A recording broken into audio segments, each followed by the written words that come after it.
ಮೇಲೆ ಮೋದಿ ಅವ್ರನ್ನ ಹೆಂಗೆ ಇಲ್ಲಿಯೇ ಕಾರ್ಪೊರೇಟ್ ತೆಗೆದುಕೊಂಡಾರೋ ಹಂಗೆ ಅಲ್ಲಿಯೇ ಕಾರ್ಪೊರೇಟ್ಗಳು ಅವ್ರ ಕೈಯಲ್ಲಿ ತೆಗೆದುಕೊಂಡಿದ್ದಾರೆ. ಹೀಗಾಗಿ ಮೇಲ್ಮೇಲ್ದಲ್ಲಿನ ವಿಚಾರಗಳನ್ನು ಬದಲಿಸುವಂಥ ಟ್ರಂಪರ ಈ ಮಾನಸಿಕ ಅಸಮಾನತೆ ಕಾರಣೀಕರ್ತರನ್ನ ಇಸ್ರೇಲಿನ ಯಹೂದಿಗಳಲ್ಲಿ ಅಮೇರಿಕ ರಾಜಕಾರಣದಲ್ಲಿ ಭಾಳಷ್ಟು ಹಸ್ತಕ್ಷೇಪ ಮಾಡ್ತಾ ಇರ್ತಾರೆ. ಹಸ್ತಕ್ಷೇಪ ಮಾಡಿ ತಮಗೆ ಬೇಕಾದಂಥ ಯುದ್ಧ ಮುಂದುವರಿಬೇಕಂತೇಳಿ ಬಯಸ್ತಾ ಇದೆ. ಆದರೆ ಇರಾನ್ ಭಾಳ ಗಟ್ಟಿಗಿತನದಿಂದ ಬಿರುಸ್ತಂದು ನಿಂತಿದೆ. ಇವತ್ತು ಬೇಕಾದಾಗ ಬಿಡೋದಿಲ್ಲಪ್ಪ, ನನ್ನ ಆಶಾದ ರೊಟ್ಟಿಯಲ್ಲ ನಾವು ಬಿಡೋದಿಲ್ಲ ಅನ್ನುವಂಥ ನಿರ್ಧಾರ ತೆಗೆದುಕೊಂಡಿದ್ದಾರೆ. ಇದು ಹಿಂದಂತೆ ಈಗ ಚೈನಾದ ಅದ್ರ ಜೊತೆಗೆ ಪುತಿನ್ ಇದ್ದಾರೆ, ಉತ್ತರ ಕೊರಿಯಾನೂ ಬರ್ತಾಯಿದೆ. ಹೀಗಾಗಿ ಇವತ್ತು ಇರಾನ್ ಜೊತೆಗೆ ಅನೇಕ ದೇಶಗಳು ತಮ್ಮ ಕೆಲಸ ಮಾಡ್ಕೊಳ್ಳಿಕ್ಕೆ ಅವ್ರು ಸಹಾಯ ಮಾಡಲಿಕ್ಕೆ ಮುಂದೆ ಬರ್ತಾ ಇದ್ದಾವೆ. ನಿಧಾನಕ್ಕೆ ಯುರೋಪ್ ಖಂಡದ ದೇಶಗಳು ಸಹಿತ ಬರೋ ಸಾಧ್ಯತೆಗಳಿದ್ದಾವೆ.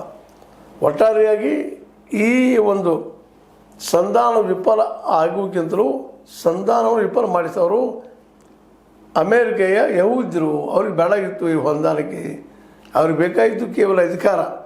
ಆ ಅಧಿಕಾರಕ್ಕಾಗಿ ಅದರಲ್ಲೂ ಮುಖ್ಯವಾಗಿ ಗ್ರೇಟರ್ ಇಸ್ರೇಲ್ ಮಾಡೋ ಸಲುವಾಗಿ ಈ ಯುದ್ಧ ಮಾಡಿಸಿದ್ರು. ಈ ಒಂದು ಪ್ಲ್ಯಾನ್ಗೆ ಬಲಿಯಾದವರು ಟ್ರಂಪ್ ಅವರು. ಇವತ್ತು ಹೆಸರು ಏನು ಕೇಳ್ತಾ ಇದೆಯಪ್ಪ ಅಮೇರಿಕಾದಲ್ಲಿ ಅಂದರೆ ಟ್ರಂಪ್ ಅವ್ರ ಹೆಸರು ಕೇಳ್ತಾ ಇದೆ.